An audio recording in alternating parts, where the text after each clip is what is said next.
Character நீங்க இல்ல அப்படின்னு சொல்லும்போது அவங்க ஹர்ட் ஆவாங்க. பட் நம்ம ஹர்ட் ஆகும்போது அவங்களுக்கு சொல்லி என்ன குத்து கும்மாங்குத்து நீங்க அந்த அதுக்கு அடுத்து ஏதோ சொன்னீங்கல்ல அந்த பனிஷ்மெண்ட் கொடுத்து விவேக் சார் இந்த கொய்யால எல்லாம் அவன்ட்டு வச்சுக்க. அப்பளம் வடை பாயசம் வடை ஜாலியா சின்கா.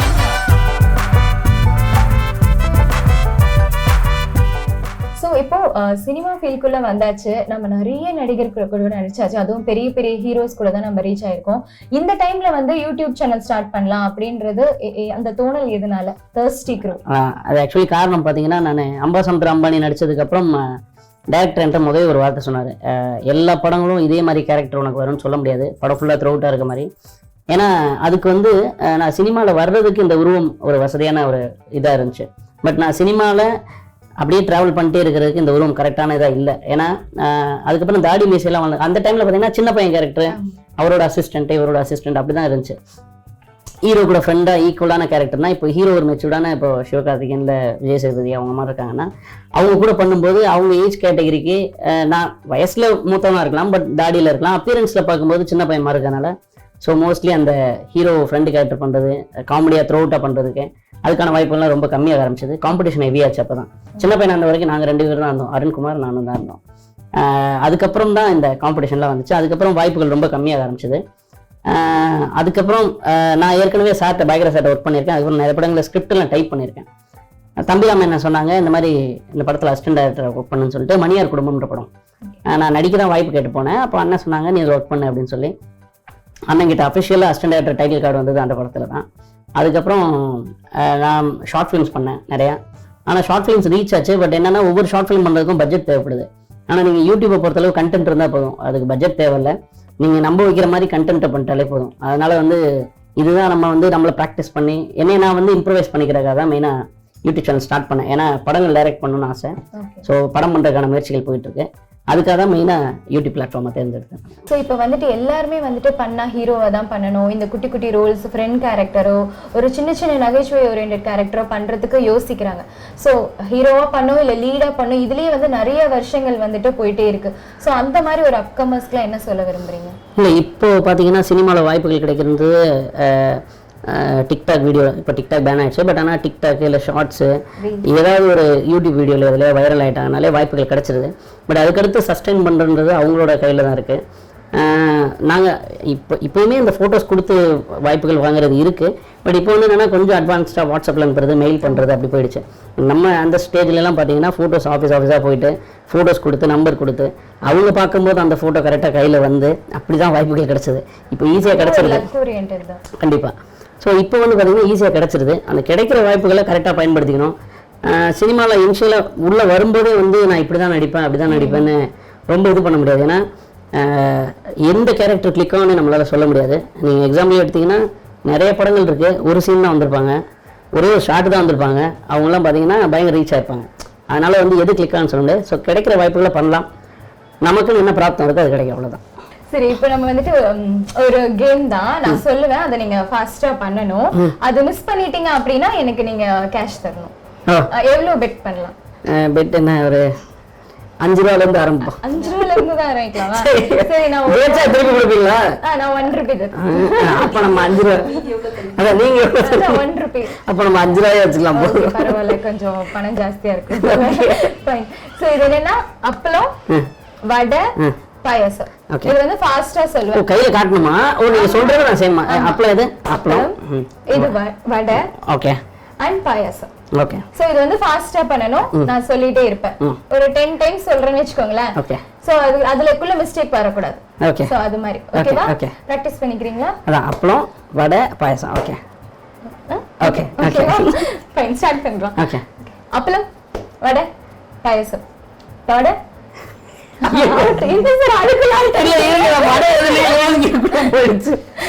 மறுபடியும் முதல்ல ஸ்டார்ட் பண்ணலாம். ஃபர்ஸ்ட்ல இருந்து ஸ்டார்ட் பண்ணலாம். 5 ரூபாய் கொடுங்க. சரி, ஓகே. 5 ரூபாய் இப்போ தரவா கூகுள் பே பண்ணுங்க. சரி, இதெல்லாம் கொஞ்சம் கணக்குல ஓகே. சீட் வர மாதிரி எழுதி வச்சுக்கோங்க. ஓகே. இன்னும் ஒரு 3 டைம்ஸ் விளையாடலாம். 1 டைம் முடிஞ்சிருச்சா? இதேதானா? 2 டைம்ஸ் இதேதான். காசு வரணும்ல. Okay okay. Next vada payasam ஆ. அப்பளம் வடை அப்பளம் பாயசம் வடை பாயசம் out. மயிர் கன்ஃபியூஷனா இருக்கு. ஓகே 10 ரூபாய் கணக்கு வச்சுக்கோங்க. ஓகே இது லாஸ்ட் ஓகேவா ஓகே ஓகே வடை பாயசம் அப்பளம் appalam appalam appalam payasam vada vada payasam out 15 rupees. Okay, okay. Fine. சமைச்சாச்சு. Thank you. Okay. Thank you so much. Thank you. 15 rupees க்கு. இப்போ நீங்க 15 ரூபாய் வாங்குனீங்க இல்லையா, நான் 15 ரூபாய் கழிக்கிறேன். கொடுக்குற எண்ணம்ல 3 டைம்ஸ்ல நான் வின் பண்றேன். வடை ஃபர்ஸ்ட் அவுட். ஓகே 5 ரூபாய் கழிஞ்சிருச்சு. ஓகே சரி ஓகே. சொல்லுங்க. பாயசம் வடை அப்பளம் அப்பளம் 10 ரூபாய் கழிஞ்சிருச்சு. ஓகே அடுத்து 5 ரூபாய் தான். ஓகே நெக்ஸ்ட் ஒன் டைம் தான் இருக்கா? ஓகே அப்பளம் அப்பளம் பாயசம் வடை பாயசம் வடை பாயசம் அப்பளம் அப்பளம் வடை பாயசம் பாயசம் வடை அப்பளம் அப்பளம் வடை பாயசம் பாயசம் அப்பளம் வடை. நீங்க மெதுவா பண்றீங்க. நீங்க சொன்ன உடனே பண்ணிடுறேன். ஓகே அப்புறம் வடை அப்பளம் அப்பளம் பாயசம் வடை வடை பாயசம் பாயசம் அப்பளம் வடை வடை. அட போக நீங்க ஜெஸ்ட் 5 ரூபாய் மட்டும் தான் தர்றேன். 10 ரூபாய் கழிச்சு 10 rupees கழிச்சா ஜெயிக்கிறாச்சு 5 rupees இன்னைக்கு. Okay okay Ambasamudram Ambani movie. So அதுல தான் வந்துட்டு உங்களுக்கு இந்த பட்ட பெயரே வந்துட்டு அம்பானி சங்கர் அப்படின்றது அந்த ஸ்கிரிப்ட் எப்பயுமே நம்மளுக்கு நகைச்சுவை நடிகர்ன்றதுனால நம்மள எல்லாருமே வந்து கூப்பிடுறவங்க எல்லாருமே நகைச்சுவைக்காக மட்டும் இந்த ரோலுக்காக மட்டும் தான் கூப்பிடுவாங்க. ஆனா இந்த மூவியை பொறுத்த வரைக்கும் as a friend sentimental and villain comedy actor எல்லாம் கலந்த ஒரு கேரக்டரான ஸ்கிரிப்ட் உங்களுக்கு வந்தபோது நீங்க எப்படி ஃபீல் பண்ணீங்க? அத முடிச்ச பிறகு உங்களுக்கு என்ன மாதிரி பாராட்டுகள்லாம் வந்தது? ஆக்சுவலி அந்த படத்துல வாய்ப்பு கிடைச்சதுக்கான காரணம் வந்து டைரக்டர் ராம்நாதன். அவர் வந்து ஏற்கனவே வேதான்ற படத்துல கருணாசனனுக்கு சிங்கமுத்தனை பயணம் பண்ணியிருப்பேன். அதுல தான் பழக்கம் ஃபர்ஸ்ட். அதுக்கப்புறம் மாமதுரைன்ற படத்துல ஒர்க் பண்ணோம். ஸோ அதனால டைரக்டர் அப்பயே சொல்லும்போது என்னையும் அருண்குமாரையும் தான் கருணாசன் சொல்லியிருக்காரு. அப்போ கருணாசனன் கூட அதுக்கு முன்னாடி தான் அருண்குமார் வேற ஒரு படத்துல த்ரூ அவுட்டா பண்ணியிருந்திருக்காப்ல ஏதோ. அதனால வந்து என்னைய சொல்லியிருந்திருக்கேன். சரி ஓகே இவன் பண்ணிட்டோம் அப்படின்னு சொல்லிட்டு நான் அப்போ கூப்பிட்டாங்க ராம்நாதனை. போய் பார்த்தேன். அந்த மாதிரி எனக்கு கதை சொல்லவே கிடையாது. படத்தோட முழு கதையெல்லாம் சொல்ல என்னோட கேரக்டர் மட்டும் சொன்னாங்க.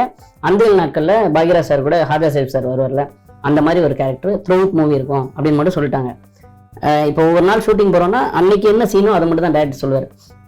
மெயினா நான் இதுல வில்லனா வருவேன் கடைசியில அடிப்பேன் அதெல்லாம் என்கிட்ட சொல்லல. ஒரு பெரிய டெஸ்ட் தான். அதுக்கு ரீசன் என்னன்னா இப்போ அந்த மாதிரி இன்கேஸ் சொல்லிட்டா நான் நடிக்கிறப்ப எல்லாமே அந்த திருட்டுத்தனம் உள்ளுக்குள்ள இருந்துட்டே இருக்கும்னு சொல்லி அவர் என்ன பண்ணிட்டாருன்னா, ஏன்னா நாளைக்கு இதெல்லாம் செய்ய போறேன் நான் ஒரு சம்பவம் பண்ண போறேன்றது மைண்டுக்குள்ள வந்துருன்றனால அப்படி எதுவுமே முகத்துல தெரிய வேணாம்னு சொல்லிட்டு அவர் கூட ஜாலியா ஒரு தம்பி மாதிரி இருந்துட்டே இருக்க மாதிரி கேரக்டராகவே கூட்டு போயிட்டாரு. ஸோ கடைசியில் அந்த ட்விஸ்ட்டை ரிவீல் பண்ணும்போது எனக்கே ட்விஸ்டாக தான் இருந்துச்சு. அதுக்கப்புறம் மன்னிப்பெல்லாம் கேட்டு அது ஒரு ஆர்டராகவே தான் போச்சு படம் ஷூட்டிங் மோஸ்ட்லி. ஸோ இந்த படம் ரிலீஸ் ஆன அப்புறமா உங்களுக்கு எல்லாரும் என்ன சொன்னாங்க? இதுவும் இந்த கேரக்டருக்கும் நல்லா இருந்தது அப்படின்ற மாதிரி வெற்றிமாறன் சார் பார்த்தாங்க, ப்ரிவியூ ஷோக்கெல்லாம் பார்த்தாங்க. ஸோ அவர் விஷ் பண்ணாரு. நிறைய டேரக்டர்ஸ் நிறைய பேர் பார்த்துட்டுலாம் விஷ் பண்ணாங்க. ஆனந்த விகடன் நிறைய இன்டர்வியூஸ்லேயே நல்லா எழுதியிருந்தாங்க. தனிப்பட்ட முறையிலே என் பேரை மென்ஷன் பண்ணிலாம் எழுதியிருந்தாங்க. ஸோ ரொம்ப சந்தோஷமான ஒரு தருணம் அது. ஓகே. ஸோ இப்போ நீங்களே சொன்னீங்க இந்த அப்பியரன்ஸ்க்காக வந்துட்டு சில வாய்ப்புகள் தவற விட்டது அப்படின்னு. ஸோ அதை பத்தி நீங்க என்ன நினைக்கிறீங்க? இல்லை அதாவது இப்போ பொதுவாக பார்த்தீங்கன்னா சினிமாவில் எல்லாருமே சொல்றது நீங்க யார்கிட்டயாவது சொல்லுங்க இந்த கேரக்டருக்கு சொல்லுங்க அப்படின்னு சொல்லி இப்போ மெசேஜ்ல எல்லாம் வரும். ஒரு இயக்குனர் தான் எதாக இருந்தாலும் தேர்ந்தெடுக்கிறது. ஏன்னா இப்போ அவர் இயக்குனர் வந்து ஒரு கற்பனையில் ஒரு கதை எழுதும்போது இந்த மாதிரி இருக்கணும் இவங்க இப்படி தான் இருக்கணும்னு ஒரு கேரக்டரைசேஷன் வடிவமைச்சிட்டாங்கன்னா அதுலேருந்து அவங்களால மாற முடியாது. ஸோ அதுலேருந்து காம்ப்ரமைஸும் ஆக மாட்டாங்க அவ்வளோ சீக்கிரம். அதனால வந்து என்னன்னா இப்போ நம்ம போகும்போது நம்மளோட உருவ ஒற்றுமைக்கும் அந்த முகத்தோற்றத்துக்கும் ஏற்ற மாதிரி கேரக்டர் இல்லைன்னா ஓப்பனாக சொல்லிடுவாங்க இதுல உங்களுக்கு ஏன் கேரக்டர் இல்லைன்னு. அதுக்காக நம்ம கோச்சிக்க முடியாது, நம்ம அதுக்காக சங்கடப்பட முடியாது. ஏன்னா இப்போ ஆஃபீஸ் வேலைன்னா இந்த வேலை யார் வேணாலும் செய்யலாம். பட் சினிமாவில் நடிக்கிறன்றது இந்த கேரக்டருக்கு இவங்க தான் பண்ண முடியும் அப்படின்னு ஒன்று இருக்கு.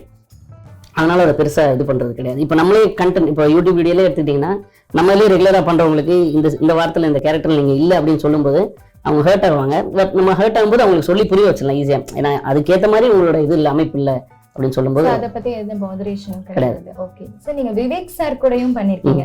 சோ அந்த டைம்ல வடிவேல் சார் பத்தி எதனா டாக்ஸ் போயிருக்கா?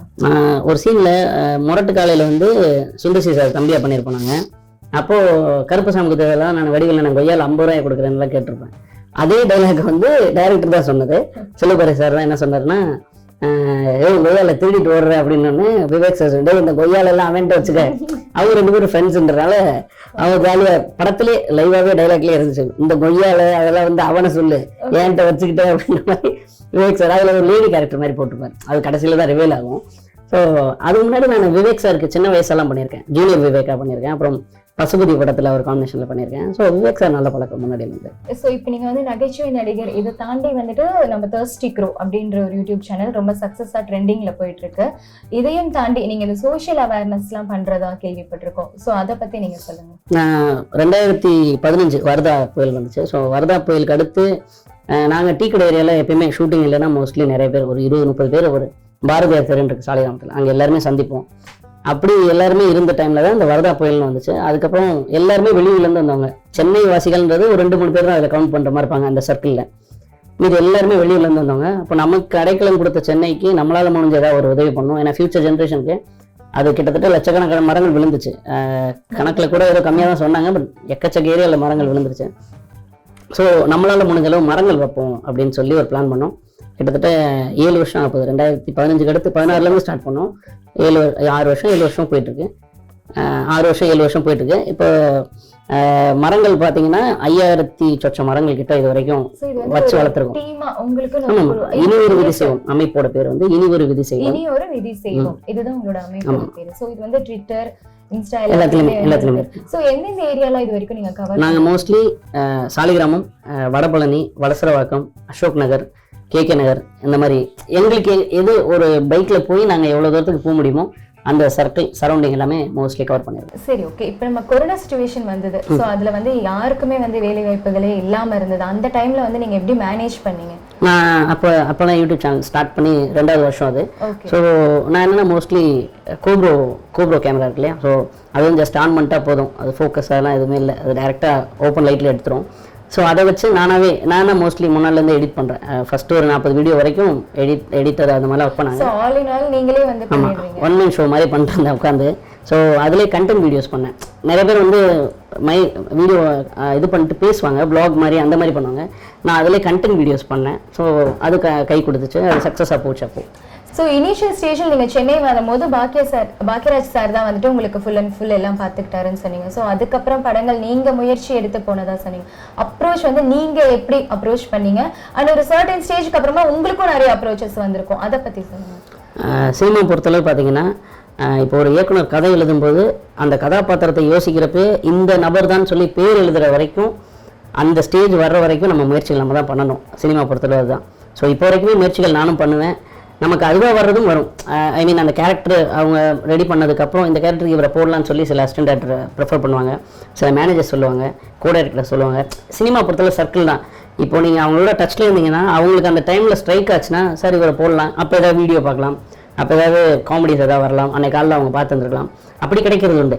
பட் கதை எழுதும்போதே இந்த நபர் தான் வேணும்னு நம்ம பேர் எழுதுற வரைக்கும் முயற்சிகள் நம்ம தான் பண்ணணும். அம்பாசமுத்திரம் அம்பானி மூவி வந்துட்டு நீங்க தான் வேணும்னு இல்லை, நான் வந்து அந்த படங்கள்ல எல்லாம் நடிச்சதுனால அவர் பார்க்கும்போது அவர் கதை எழுதும்போது இவனை போடலாம் அப்படின்னு சொல்லிட்டு அவருக்கு ஐடியா வந்துச்சு ஒழிஞ்சு, மித்தபடி எழுதும்போது அப்படி பேர்லாம் எழுதலை. ஓகே. சோ நான் இப்போ ஒரு டயலாக் சொல்லுவேன். அந்த டயலாக் வந்துட்டு நீங்க 2 to 3 டைம்ஸ் கூட கேட்டுக்கலாம். எந்த பிழையும் இல்லாம மிஸ்டேக் இல்லாம சொல்லணும். அப்படி மிஸ்டேக் வந்துருச்சு அப்படின்னா அப்புறம் நாங்க அதை என்னன்னு சொல்றோம், நீங்க அதை செஞ்சா போதும். ஓகேவா? பாதியில இருந்து சும்மா சொல்றேன் நான், இப்போதைக்கு ஞாபகம் வருங்க.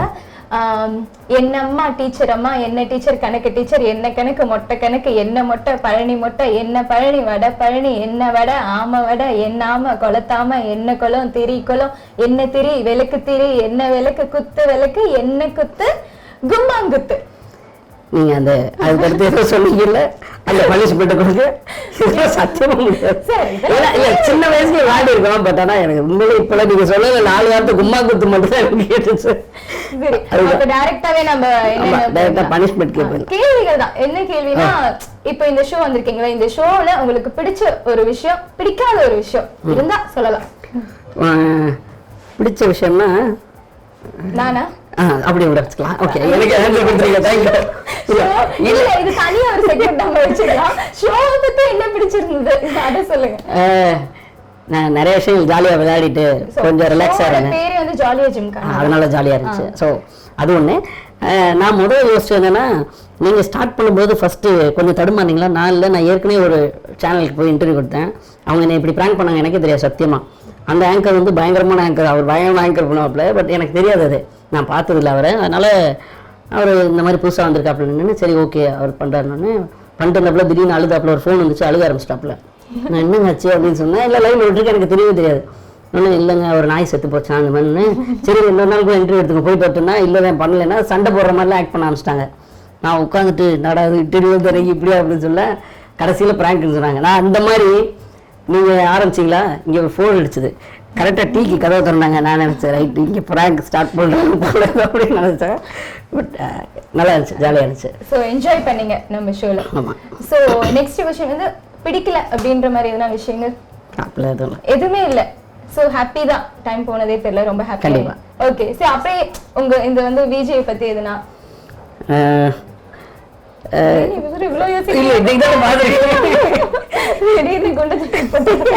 டக்குனு இக்கட்டான சூழ்நிலையில மாட்டி விட்டீங்களா? இப்ப ராபிட் ஃபயர் மாதிரி மாட்டிக்கிட்டேன். அப்ப அதுவே சொல்லிடுறீங்களா டைலாக்? என்ன இக்கட்டான சூழ்நிலை மாட்டி இந்த டைலாக் என்னன்னு? அம்மா குமாங்குத்து டைலாக், அந்த டைலாக்கே சொல்லிடுவீங்களா? இல்ல அது சொல்ல முடியாது. அப்போ இதுக்கு பதில் சொல்லிடுங்க. ரொம்ப நல்லா பண்ணீங்க, சிறப்பா பண்ணீங்க, பிடிச்சிருச்சு. Thank you so much.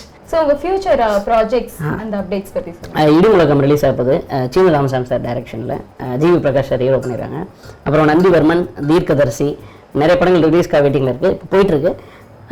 படம் பண்ணுறதுக்கான முயற்சிகள் போது கூடிய சீக்கிரம் டைரக்ஷனில் பார்க்கலாம் ஃபிலிமில். ஸோ எங்கள் டீம் சார்பாக வாழ்த்து தெரிவிக்கிறோம். நீங்கள் இன்னும் நிறைய படங்கள் பண்ணணும் அண்ட் உங்களோட யூடியூப் சேனலும் ஆல்ரெடி ட்ரெண்டிங்கில் இருக்குது. இன்னும் நிறைய அவார்ட்ஸ்லாம் நீங்கள் வாங்கணும்னு. So thank you so much sir வந்து. தேங்க்யூ.